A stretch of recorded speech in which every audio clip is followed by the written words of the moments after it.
Bonjour les amis, comment ça va Gertrude et Jean-Michel Lejard? Comment ça va? Est-ce que le moral est super bon? Alors madame, elle est venue se restaurer un petit peu avec de l'herbe pour pouvoir aller recouver. Hein? Ouais. Tu vas recouver? Ouais, t'es bien, hein, t'es bien là. Alors vous préférez aller badigeonner dans l'eau au lieu d'aller dans le petit plan d'eau à côté, les amis. C'est bizarre. Hein. Allez, c'est la toilette du matin. C'est la toilette du matin. Et les camarades, est-ce qu'ils vont bien là? Brenda, Lily, Babette, ils sont déjà tous partis en vadrouille. Ah, c'est dingue, hein. Dès qu'on met du blé, ça y est, après, il n'y a plus personne. Hein. Ils sont plus là. Hein. Ils sont partis en vadrouille dans l'herbe. Si c'est pas des animaux heureux, là, laisse tomber, c'est impeccable. Hein. Bon alors les amis, ça va bien chauffer comme d'habitude les amis. Bah ouais, ça va bien chauffer, j'ai l'impression. Hein. Voilà, alors est-ce que ça va bien chez vous? Je vous envoie du bonheur et je vous envoie de la joie. J'espère que ça va dans votre jardin. Ça va un petit peu mieux. Hein. Les courgettes et les haricots verts, ça commence à reprendre un petit peu de vigueur parce que on avance dans la saison et on a toujours ce vent d'est, mais on a de la chaleur qui arrive. Mais toujours pas d'eau, les amis. Alors, mais qu'est-ce qu'on peut faire? Alors, n'oubliez pas qu'on est le 11.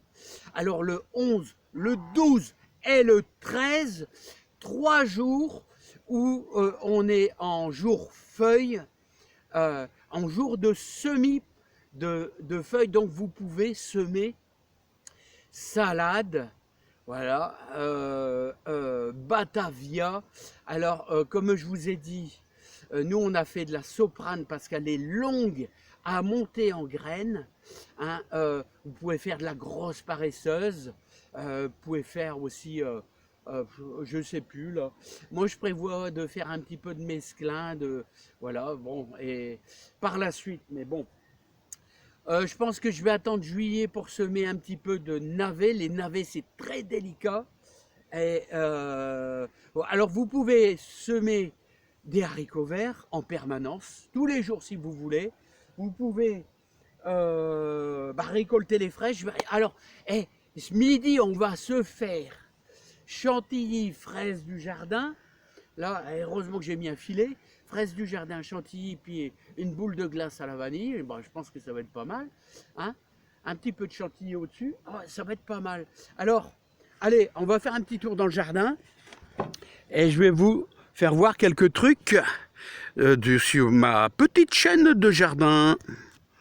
Les belles petites fraises. Et n'oubliez pas, il y a même quelques limaces qui se sont chargées. Alors là, je crois qu'il y en a pas mal. Ouais. J'en ai pas mal de fraises là. Donc, c'est bien. N'oubliez pas, fumier de cheval. En janvier-février, ça donne un coup de pouce à vos fraisiers. Alors les amis, l'ail, il est trop tard pour en mettre, l'ail, vraiment trop tard. Les échalotes, on est au mois de juin, c'est vraiment trop tard aussi. Hein. Donc ça, c'est terminé. On arrive en fin de croissance. Alors l'ail, vous voyez, en ce moment, elle commence à faire ses grosses gousses d'ail, là, hein, tout simplement. Il y a lui qui était un méchant, voilà. Alors, grosse gousse d'ail. Et comment on reconnaît si les échalotes? Alors, vous voyez, elle commence à devenir un petit peu marron, là.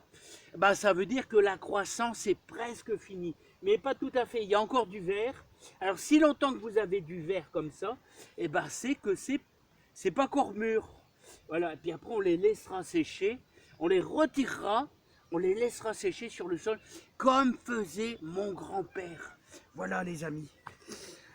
Et à côté, on a quelques laitues qui sont en train de prendre le large et de faire de la graine. Là. Ces deux-là sont superbes, mais les autres, non. Alors ça, c'est pas de la grosse paresseuse, hein, les amis. Alors, les amis, on est au mois de juin. On est au mois de juin et voici les céleris boules. Les céleris boules. Voilà. Alors, les céleris boules, vous avez vu, je les ai paillés un peu. Hein. Je les ai paillés. Et j'ai ajouté quand on les a plantés, d'ailleurs on est au mois de juin, vous pouvez encore en mettre. Hein. Alors il est plus que temps, mais vous pouvez encore en mettre. Je laisse un bon 50 cm entre chaque céleri. Vous paillez bien et surtout vous allez mettre 2 belles grosses poignées de fumier de cheval au pied. Parce que le céleri boule, il a besoin de pas mal d'eau malheureusement pour faire sa boule et il a besoin d'un sol très riche. Donc fumier de cheval, je vous le conseille vraiment les amis, hein. C'est super important. Et au moins vous aurez de la réussite pour vos céleris boules. Alors regardez les amis, les beaux mange-tout là. Les beaux mange-tout ici là. C'est génial, ça c'est super bon. D'ailleurs il faut pas traîner à les cueillir parce que quand ils deviennent super gros comme ça là, il risque d'y avoir un petit fil là. Alors les amis, moi je vous invite toujours à laisser peut-être une petite bande pour faire vos graines vous-même. Parce que là, si vous le laissez grossir encore, après vous allez avoir un poids à l'intérieur. Et ce petit poids là, et ben, ça vous fera vos graines pour l'année prochaine. Les mange-tout, vous pouvez encore en semer. Maintenant, il y a lui qui ne fait pas partie des mange-tout et que je vais te tirer. Voilà. Alors les mange-tout, hein, vous voyez un petit grillage de 50 cm. C'est facile comme tout. Vous faites votre sillon et vous ajoutez un petit peu, vous mettez vos graines de mange-tout tous les 5 cm et vous mettez un filet de terreau au-dessus, mais il faudra bien les arroser pour les lancer. Voilà ce que ça donne le mange-tout. Regardez, c'est magnifique. Avec une échalote au beurre et puis une petite pointe d'ail, 1 ou 2 gousses d'ail, c'est délicieux. Ou alors les amis, regardez, ce samedi matin, alors le samedi matin, j'ai passé tout mon samedi hier à remettre des ficelles. Alors j'ai remis des ficelles parce que au fur et à mesure que vos pieds de tomates y montent, n'oubliez pas que si vous avez un coup d'orage, il faut que votre pied soit bien maintenu, hein, parce qu'autrement ça va faire ça avec les coups de vent, puis ils vont casser. Donc mettez bien des ficelles, ou alors si vous utilisez le serpentin. Moi je n'utilise pas le serpentin, vous savez, parce que quand il va arriver à 1,50 m, ça va plier. Hein. Ça va plier en septembre et puis des fois, moi je préfère les piquer. Hein. Honnêtement, je préfère les piquer. Ici, ça bouge un petit peu de trop parce qu'il y a beaucoup de vent. Hein. Alors vous avez vu, j'ai paillé mes pieds de tomates pour garder l'humidité. Hein. Voilà, et j'aurais mis, comme d'habitude, un peu de fumier au pied pour donner un petit coup de main. Ouais, c'est important les amis. La tomate, elle aime bien une bonne nourriture pour avoir de la belle réussite. Et il y a même un pied de courge. Ça, c'est parce que j'ai mis du compost. Et il y avait une courge pourrie dedans. Alors les amis, petit rappel, ici, nous avons repiqué ensemble. D'ailleurs, je vois une belle limace, petite limace. Allez, hop, tu rejoins le club de la pelouse.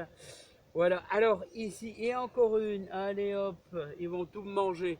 Alors ici, on a repiqué de la grosse paresseuse, voilà, j'ai laissé quoi, une dizaine de centimètres, et j'ai coupé la moitié des feuilles pour avoir une belle reprise. Et la salade commence à refaire de la feuille tout simplement. Alors ici c'est le pays de la grosse paresseuse. Pourquoi j'utilise la grosse paresseuse en laitue? Eh bien c'est parce qu'elle est longue à monter en graines. Alors je prends mes toiles de jute, vous voyez que je fais ça pour la journée. Voilà, je fais ça, hop. Bon, donc tout à l'heure je vais m'en occuper, donc je vais pas les remettre. Alors quand ils sont comme ça, bon là ça va faire peut-être 4 jours, donc ils sont moins fragiles. Alors, et ce qu'il faut faire, n'oubliez pas, c'est que quand vous repiquez, eh bien quand vous repiquez, comme là vous voyez, c'est trop serré. Ah ouais, elles sont trop serrées les grosses paresseuses là. Donc vous en prenez un peu le midi, vous mangez par exemple celle du milieu, comme ça celles-là de chaque côté, elles vont bien se répartir. Et après, regardez, ça vous fait une belle salade qui commence à tourner dans le milieu. Là aussi, elle pousse un peu mieux. Là, en effet, c'est trop serré. Alors, on pourrait à nouveau faire une ligne de salade. Vous les arrosez bien. Puis une fois que vous les avez bien arrosés, vous tirez dessus. Ou alors, vous allez avec une petite spatule et vous essayez d'avoir un peu la terre. C'est encore mieux. Pourquoi? Parce que justement, vous allez avoir le minimum de racines cassées. Voilà. Puis là, j'en ai déjà repiqué, vous voyez. Et elle commence déjà à faire une belle rondelette. Regardez. Là, comment elle est belle, celle-ci. Là, elle est belle. Elle commence à faire du cœur. Voilà. Ça, c'est bien, hein. Alors, les mangeuses... Oh, punaise, vous êtes toujours là. Hein. Vous êtes toujours là, c'est dingue, hein. Alors, on me pose souvent la question, comment tu fais, Philippe, pour les limaces? Eh ben, je peux rien faire, les amis. Je peux rien faire. Parce que si vous mettez... Il y a un truc qui va très, très bien. Il y a un truc qui va très, très bien contre les limaces, mais qui marche pas en extérieur. Alors, c'est quoi? Bah, vous mettez de la cendre de bois autour de vos salades et elle ne sera pas passée de la cendre de bois vraiment qui n'est pas humide, qui est vraiment sèche. Mais seulement, ici, tous les matins, on a de la rosée. Donc, hop, elle a son passage. Ok, bah, je ne peux pas faire grand-chose, les amis. Hein. Alors, les amis, vous pouvez encore toujours semer des poireaux. Et d'ailleurs, on les a semés ensemble. Là, regardez, j'ai deux lignes de poireaux. Et vous pouvez leur donner un petit coup de main. Vous savez en faisant quoi? Ben, un petit peu de fiente de pigeon et de poule. Et ça va leur donner un petit peu d'engrais naturel, tout simplement, les amis. Alors, les amis, on va arriver dans le pays des oignons. Alors, les oignons, comme je vous ai déjà expliqué, les oignons, quand vous en avez des qui montent en graines, c'est dû parce qu'ils ont eu un petit coup de froid. L'oignon, quand il monte en graines, c'est parce que justement, il a ressenti une période froide, alors il croit qu'il a fait son cycle de deuxième année. Alors quand on met les bulbes d'oignons, voilà, et une fois qu'on les a mis, si vous avez quelques semaines après un coup de froid, et ben le bulbe d'oignon, il croit qu'il y a eu un deuxième hiver. Alors, il croit que c'est sa deuxième année et il utilise toute son énergie pour faire sa graine. Voilà. C'est pour ça que moi je les mets au mois d'avril. Au mois d'avril, comme ça, le sol se réchauffe et il y en a comme ici, vous voyez, il n'y en a aucun qui monte en graines. Alors, vous avez des raies de baron et vous avez des pailles des vertus. Alors, les raies de baron, je vais vous les faire voir. Alors, vous voyez, ils sont en train de faire de la bulbe. Leur bulbe, regardez, les raies de baron, là, commencent à grossir. Et vous avez les pailles des vertus. Alors, pailles des vertus, regardez, là, il est bien, là. Il est bien, il est bien, il est bien. Tout va bien. Ensuite, ça c'est nos dernières échalotes. Alors, fin avril, on les a démarrées fin avril. Ben, regardez qu'ils sont encore très très bien. Là, et on a mis quelques pieds de concombre. Alors par contre, eux, ils sont super longs à démarrer. Hein. Super longs, super longs. Je voudrais les faire monter là-dessus. Là, en plus, ça sera super joli à voir. Voir les tubes qui pendent. Eh ben, ça va être pas mal, les amis. S'ils veulent démarrer, parce que c'est long, c'est long, c'est long, les amis. Allez, c'est parti, mon kiki.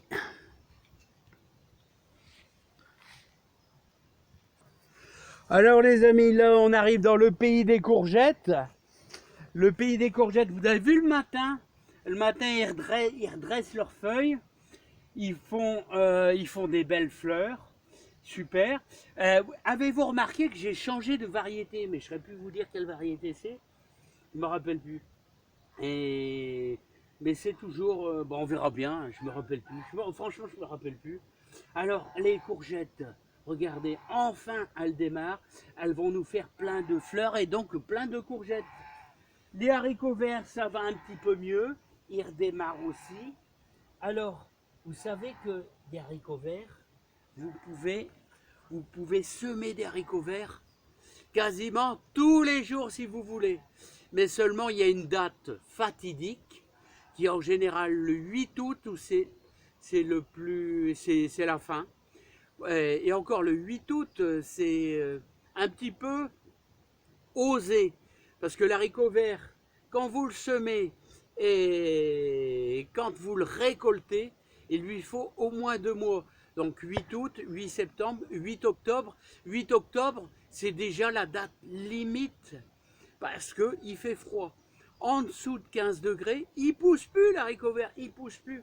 Donc c'est ça qui est un petit peu compliqué à gérer. Donc moi ce que je fais, c'est que je fais un dernier semis le 8 août, mais je mets des toiles de jute pour pouvoir augmenter pour avoir de la rapidité au niveau du semis. Bah voilà les amis. Hein. Bon bah je voudrais pas que la vidéo soit trop longue. Alors les carottes qui ont été semées au mois d'avril, bon bah là tout va bien, ils ont déjà atteint plus de, je sais pas moi, 12-13 cm. Hein. Et là, l'ail, et encore des oignons. Et n'oubliez pas les amis de faire vos graines de poireaux. Ça c'est important. Regardez les bons pompons. Là c'est impeccable. Voilà, voilà, voilà. Allez, je vous emmène très très vite là-bas. On va aller voir un petit peu les haricots beurre et nos salades. Nos salades. Alors là, je vous fais voir les haricots beurre. Donc tout va bien. Haricots beurre. Donc haricots beurre et haricots verts, c'est le même principe. C'est la même chose. Vous pouvez semer, c'est la même méthode. Et là, on a nos blettes ou poirées.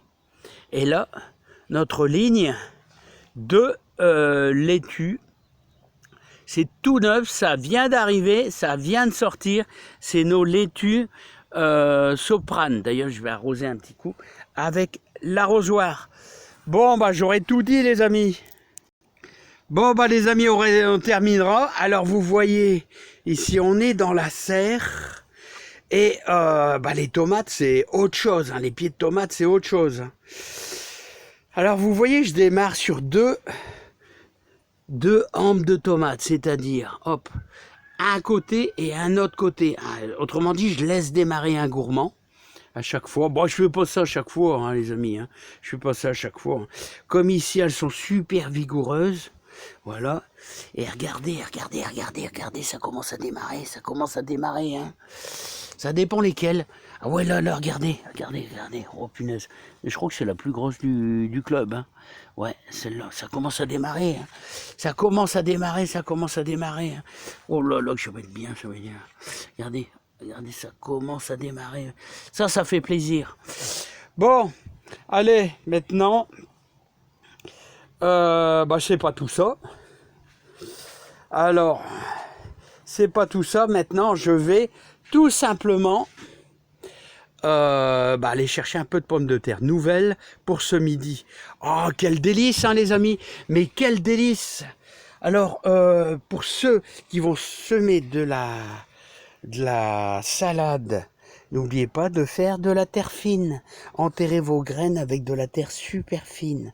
Voilà, de la terre, vous le passez avec votre petit ami. Je vous fais voir le petit ami, voilà. Et vous récoltez votre terre fine. Voilà, c'est tout des trucs que m'a appris mon grand-père. Allez les amis, moi je vous dis à bientôt. Plein de joie et plein de bonheur. Bon les amis, je vous dis au revoir. Plein de joie, plein de bonheur. Et le dernier rappel, le 11, le 12, le 13 juin, journée feuille, super favorable pour semer des salades les amis. Voilà, allez, à bientôt. Portez-vous bien et n'oubliez pas que, comme je vous disais toujours, vous pouvez encore semer des carottes, des poireaux, des haricots verts, Ouais. Les navets, je vais attendre juillet quand même, hein, parce que les fortes chaleurs, c'est délicat à gérer les navets, hein. S'il manque d'eau, ils montent tout de suite en graines. Donc, moi, les navets, j'en fais pour l'automne. Allez, à bientôt. À bientôt. Vous pouvez semer aussi du persil, bien sûr, avec des toiles de jute à l'ancienne. Allez, bye bye.